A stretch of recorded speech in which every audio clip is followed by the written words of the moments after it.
Now this game's heating up.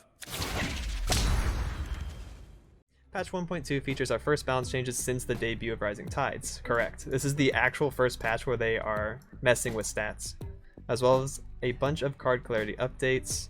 You can permanently unlock exclusive Rainbow Poro Guardian and accompanying emote for free. Just head to the store and purchases the bundle for 0 coins. Okay. As a reminder, blah blah blah. Okay. Almost ready to share details. Look for the video at 10 AM on May 29th for what's next for lore.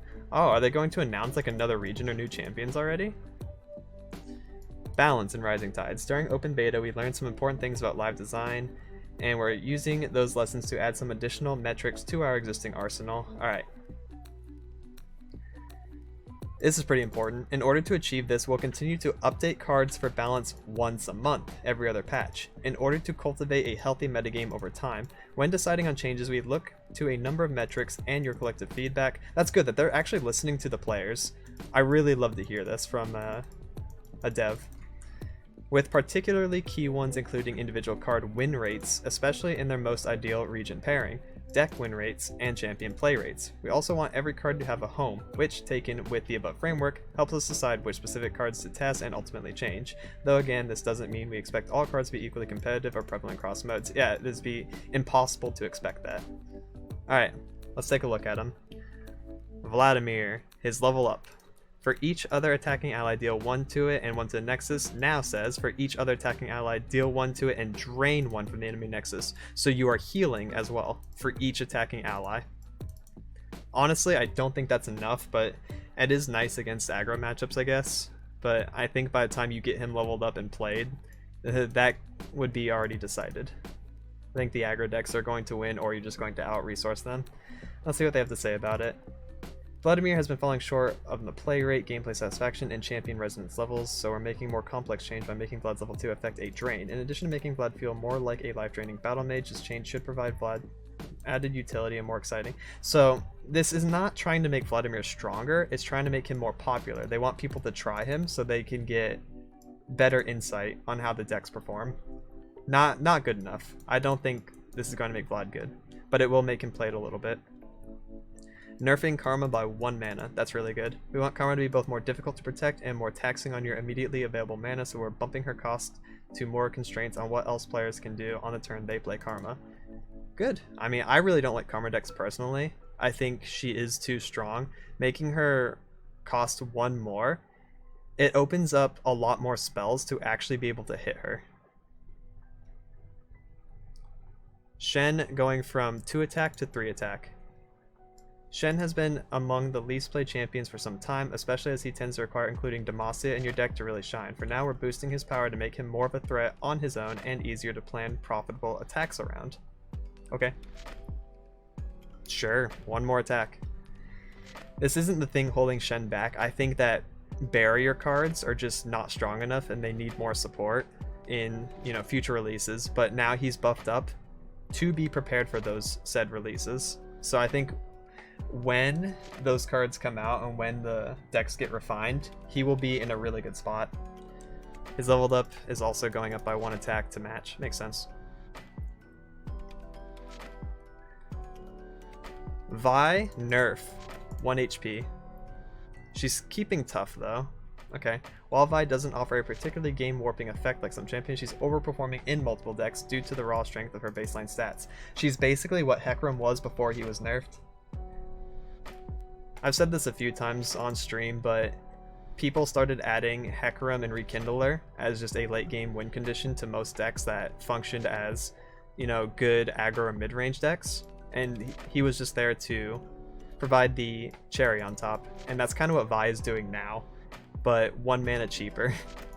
And honestly, I would say a bit better. Her leveled up form is also going down by 1 HP. So now she dies to 5 attack creatures like Garen and other, you know, 5 cost Demacia units. I don't know the names of them off the top of my head, but they can all kill her immediately. And she dies to 6 attack creatures now, taking tough into consideration. Let's go, we got a Hecarim buff.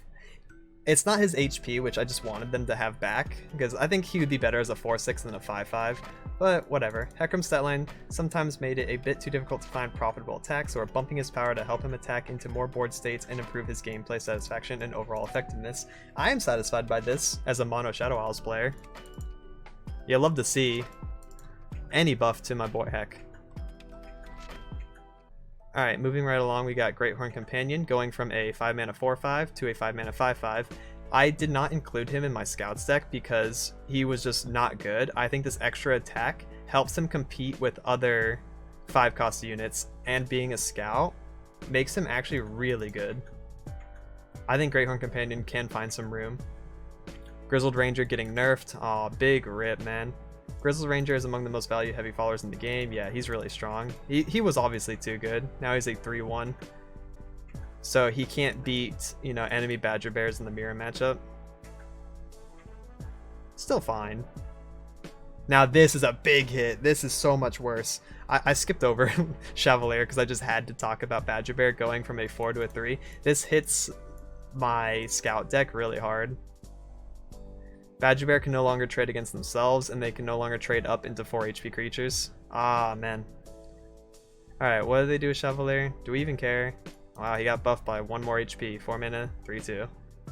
No one plays this guy, but there's actually a lot of good challenger units in the game to where you have a high likelihood of hitting something nice off of his strike. Standalone getting nerfed, going up to 4 mana. This is really good, which means you cannot just pass turn 1 and 2 and have 3 spell mana saved up and play it immediately. Standalone can lead to undesirable gameplay patterns. Yes, very undesirable, like the card existing. Particularly when one player goes all in on one unit as early as round 3. Hey, that's what I was just talking about. Leading to deterministic games that undermine decision making and turn too sharply on whether the opponent has the answer or is even playing the right region. I love this. It's so true. Standalone, get out of here, man. Legion Rearguard. A 3-1 instead of a 3-2. So this is their way of nerfing Noxus, P and Z burn. Now Legion Rearguard dies to Vile Feast if you're playing Shadow Isles. It dies to Thermo Beam on turn 1. What else?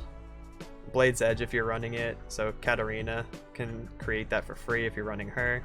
He just dies to more things, and he can also die to defensively statted 1 costs, right? Like Inspiring Mentor and stuff like that. Things that are 1 mana 1/2s can now trade against Rearguard. So this is actually a bigger hit than you would initially think. Alright, Kindly Tavernkeeper. 3 mana, 3/3. This card's pretty good, actually. Healing is powerful as regional identity, but hasn't been available. 3 mana, 3/3 is a premium stat line in this game. So, and the fact that he's also an early heal means you can tech him in Freljord decks against aggro. That's what this means, and you won't feel too bad about it. Deep Meditation getting nerfed. That really sucks for me because I play Fizz and Lee Sin spell slinging with Deep Meditations as the primary refuel. Too much overall value as all costs, offering high redundancy, card advantage, and consistent spellcasting. While this card should be a high performer in dedicated spell decks, it was doing a bit too much all around. Okay, so now it's going to be a 3 cost. Essentially. You have to save all your spell mana to play it, but the bigger problem is that it is now 5 cost by itself. This is not good if you play this without the reduction. You will be performing tempo suicide. I don't care how much you're attuning to try to make up for it. This cannot be played as a 5 cost. That really sucks. Boom Crew Rookie getting nerfed. Another good aggro Noxus P and Z hit. He now dies to 3 attack creatures. Black Spear. Get Excited. Thermo Beam for 3. That other Piltover card that deals 3. I like this. Very good. I think 4 HP on a 2 cost that's dealing 2 to the enemy Nexus for free. I don't know. 4 HP didn't make any sense. I know it's because they buffed him to that a while back because they didn't think he's going to be good enough, but he ended up becoming too good in the refined aggro decks. Brood Awakening getting hit. So this is for the Elise and Vi decks. Brood Awakening is a huge tempo swing, especially if you save up a couple spell mana, then you can play this on turn 3. But now you won't be able to. Going up to 6 makes this a lot less valuable. And this was a change before. It used to be 6 and then they buffed it. So they made an early change. It ended up being too good in the refined version, and they revert it. That's what you love to see. They don't do this in League enough. These changes are really good. Longtooth going to 5/2. Hey, we get a compensation buff from my Fizz deck. Adjusting Longtooth to allow Chum the Wars to be a bit less punishable and more reliable. You love to see it. I like Longtooth. Monkey Idol. Potential create another monkey. I don't even know what this card does, to be honest. Deal 2 to me and summon a powder monkey. Okay. No one's gonna play this card. Slotbot. Giving Slotbot simple stat boost up the reels. No one's gonna play this card. Watch list. Unyielding Spirit might be too good. Yeah, you think so? 4/4 burst? Maybe. Pilfered goods and card stealing. Losing against your own cards when an opponent draws from your deck can be a frustrating experience, especially if you're playing with deck buffing for all your effects. Oh, I see. Pilfered goods is a particular culprit as its power level is rather high. Yeah, okay. Nexus damage.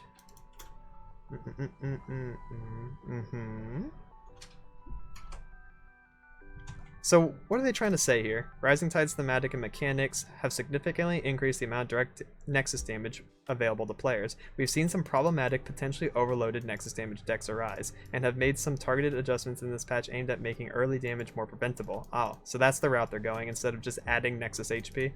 Access to healing is another potential lever for the regions that boost or boast it. That's why they buffed Tavernkeeper. And we've adjusted a few cards. Okay.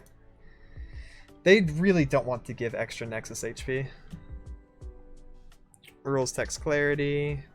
Ooh, look at this. We got Rainbow Poro. Available for free until July 7th. That's kind of cute. I like him. What's going on with this background? Are they teasing? This is Arcade. This is Arcade from League. We're getting an arcade board. Well, the tease came true, boys. This is really pretty. I love this a lot.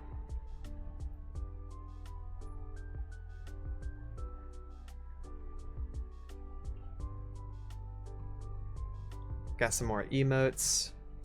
What is Ezreal's face? Dude, I make this face all the time and I don't even know what that is. I can't describe that. It's like a mix of surprise and disgust. I like this Elise emo. I really want that for my deck because I play mono SI.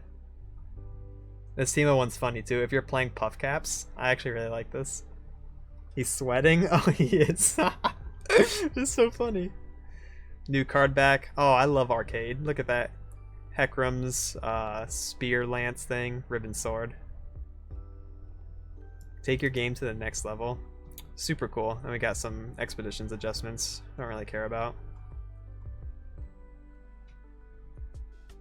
Cool. Me likey.